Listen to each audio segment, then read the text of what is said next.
Good morning, everyone, and happy Friday. It is Julie here with your TipRanks pre-market morning update, where we're catching you up on all the big news that's been happening throughout the week. So let's get into it.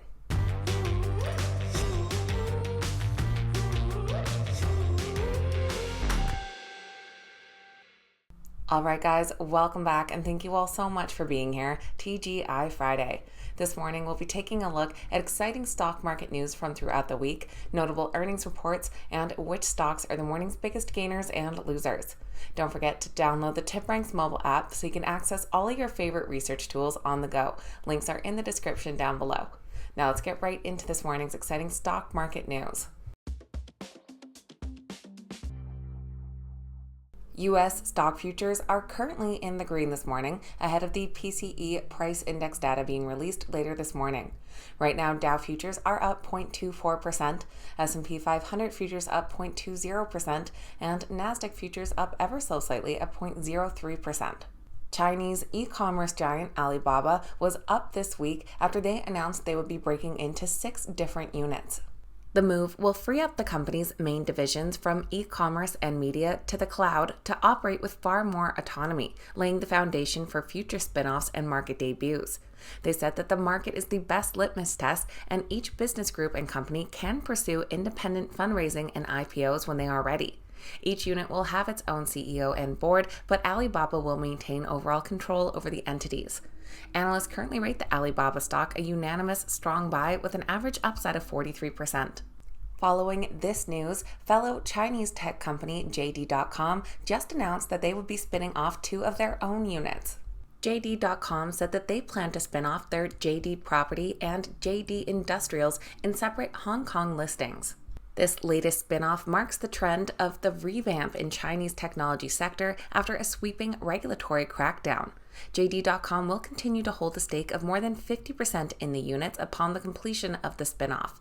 Analysts currently rate the JD stock a strong buy with an average upside of 58%. Warren Buffett's Berkshire Hathaway scooped up even more Occidental Petroleum earlier this week, spending another $216 million on shares. That got them an additional 3.66 million shares, bringing their total holding to 211.7 million. Their position is worth $12.6 billion, or over 23% of the company, making them the largest shareholder of Occidental. Of course, speculation has continuously brewed that they might be looking to purchase the entire company. The OXY stock is currently rated a moderate buy with an average upside of 16%. Bed Bath & Beyond plummeted 26% yesterday after the company had to once again warn that they might be headed for bankruptcy. The retailer said if they do not receive proceeds from the stock offering of $300 million that they announced yesterday, that they'll likely need to file for bankruptcy protection. Besides a brief meme-like resurgency back in the fall, the Bed Bath & Beyond stock has been circling the drain for a while, now at 58 cents, down from a 52-week high of $30. The company also disclosed that the loans it secured last year were downsized. Analysts do rate the stock a strong sell. And Intel is on the rise following their investor event on Wednesday after it was reported that some next-generation chips would be available sooner rather than later. They provided more details about the company's plan to reverse a slide in manufacturing and a loss of market share in data center chips. They will be fighting back after engineering issues and stronger competition from their rival Advanced Micro Devices. They predicted that their Sapphire Rapids server chip would reach production of 1 million by mid-2023 and that their Clearwater Forest is targeted for a 2025 release.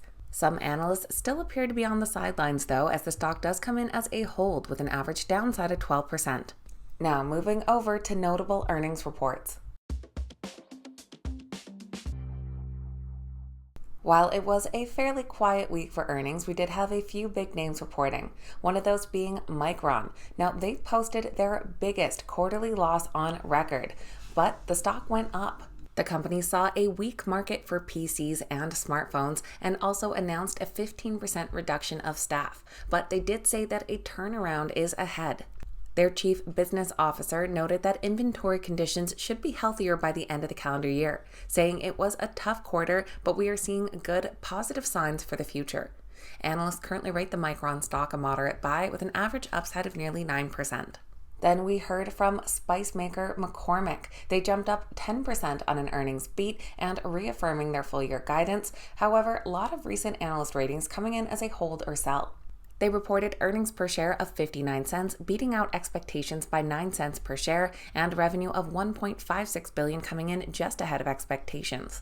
Their CEO said, "We drove considerable improvement in our gross margin performance in the first quarter, despite experiencing the highest cost inflation we expect for the year." He also added that the company is on track to reach $75 million in cost saving for the fiscal year due to supply chain normalization and efficiency efforts.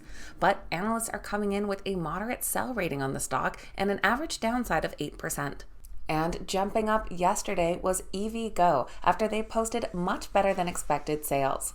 They also provided guidance in line with expectations. Their fourth quarter sales came in at $27.3 million, well ahead of the $20 million expected by Wall Street. Their CEO said that in 2022, evGO achieved record revenue, reflecting the continued growth of evGo's ultra-fast DC charging network. We expect 2023 will be another banner year for the company. Analysts currently rate the stock a hold with an average upside of 28%. Now let's take a look at which stocks are the morning's biggest gainers and losers. Our biggest gainers this morning are led by Rumble following their strong earnings report. Trading under the ticker RUM, the stock is up over 10.5%. They're followed by Torm under TRMD, up 8.3%, and Weibo under WB, up 7.5%. And our biggest losers this morning are led by Cricket, though there wasn't any distinct news behind why. Trading under the ticker CRCT, this stock is down nearly 3.7%. They're followed by Grifols under GRFS, down 3.6%, and Bilibili under BILI, down just over 3%. So that is going to be everything for our Friday morning market recap, getting you up to speed with what you need to know before that opening bell. If you made it to the end of today's video, don't forget to hit that thumbs up button and say good morning in the comments. I always love hearing from you guys. Thank you so much for watching. Have a great weekend, and I'll see you back here on Monday.